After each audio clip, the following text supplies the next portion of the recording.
মানবতা বিরোধী অপরাধের মামলায় শেখ হাসিনার বিরুদ্ধে ট্রাইব্যুনালে সূচনা বক্তব্য দিচ্ছেন চিফ প্রসিকিউটর। সরাসরি যাচ্ছে সেখানে। স্টেট ডিফেন্স লয়ার নিয়োগ দিয়েছে দুজন পলাতক আসামির জন্য এই ট্রাইব্যুনাল দিয়েছেন। এই ট্রাইব্যুনাল আইন অনুযায়ী রায় প্রদানের পূর্ণ ক্ষমতা রাখে। দুজন আসামি আদালতের ক্ষমতার কাছে আত্মসমর্পণ না করে বারবার অনুপস্থিত আছেন। স্পষ্টভাবে বলা প্রয়োজন, আসামিদের ইচ্ছাকৃত পলায়ন কিংবা কোনো বিদেশি রাষ্ট্রের নিষ্ক্রিয়তা এই ট্রাইব্যুনালের সত্য অনুসন্ধান এবং ন্যায় বিচার নিশ্চিতের গুরু দায়িত্ব পালনকে বাধাগ্রস্ত করতে পারবে না। ন্যায় বিচারের হাত দীর্ঘ, অনুপস্থিতি বা উদাসীনতা তাকে আটকাতে পারে না। ন্যায় বিচার নিশ্চিত করার অত্যাবশ্যকীয়তা। একটি সভ্য সমাজের মূল পরিচয় হলো যে সমাজের ন্যায় বিচার থাকবে, দুষ্টের দমন এবং শিষ্টের পালনের ব্যবস্থা থাকবে। আমরা দৃঢ়ভাবে প্রতিশ্রুতিবদ্ধ যে আসামিদের অধিকার সম্পূর্ণভাবে রক্ষা করা হবে এবং এই প্রক্রিয়ার প্রতিটি ধাপ জনসাধারণের জন্য উন্মুক্ত থাকবে। এর মধ্য দিয়ে আমরা প্রমাণ করব যে বাংলাদেশের ন্যায় বিচার প্রতিষ্ঠার স্পৃহা একটি জীবন্ত অঙ্গীকার, যা প্রজন্মের পর প্রজন্ম ধরে চলমান থাকবে। এই ট্রাইব্যুনাল হোক আমাদের সম্মিলিত প্রতিজ্ঞার স্মারক।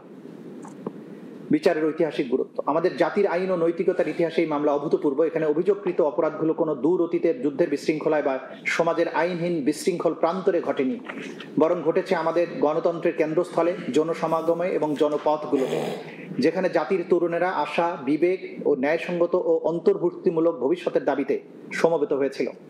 তাদের শান্তিপূর্ণ পরিবর্তনের আহ্বানকে সংলাপ বা ন্যায়পরায়ণতা দিয়ে কিংবা সংস্কার দিয়ে নয়, বরং বর্বরতা এবং দমন পীড়নের মাধ্যমে জবাব দেওয়া হয়েছিল। আওয়ামী লীগ শাসনের ঐতিহাসিক প্রেক্ষাপট। এই বিচারের প্রক্রিয়ার গুরুত্ব সম্পূর্ণভাবে বুঝতে হলে 2024 সালের জুলাই এবং আগস্ট মাসে সংঘটিত ঘটনাবলীকে বাংলাদেশের সাম্প্রতিক রাজনৈতিক ইতিহাসের বৃহত্তর প্রেক্ষাপটে দেখতে হবে।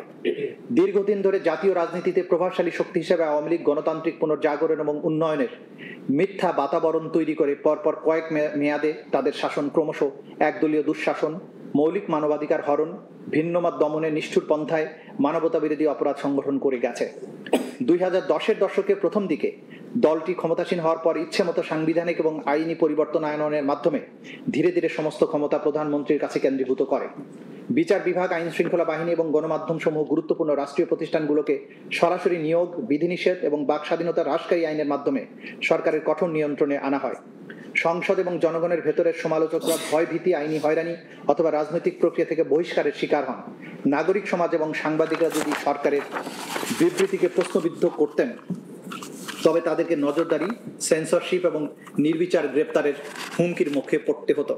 ক্রমশ বিরোধী দলগুলো প্রতিদ্বন্দ্বিতাপূর্ণ নির্বাচন থেকে দূরে নিক্ষিপ্ত হয়। নিবর্তনমূলক আইন এবং রাজনৈতিক কর্মকাণ্ড দমনে রাষ্ট্রযন্ত্রের আচরণের কারণে বিরোধী রাজনৈতিক দলগুলো কোণঠাসা হয়ে পড়ে। অংশগ্রহণমূলক গণতন্ত্রের পরিবর্তে তোষামোদী এবং ভয়ের সংস্কৃতি জনগণের নিয়মতান্ত্রিক প্রতিবাদ এবং অনানুপাতিক শক্তি প্রয়োগের মাধ্যমে দমন করা হতো। এভাবে একসময় বহুমুখিতা এবং মুক্ত আলোচনার পরিবেশ ধীরে ধীরে সংকীর্ণ এবং স্তব্ধ হয়ে যায়।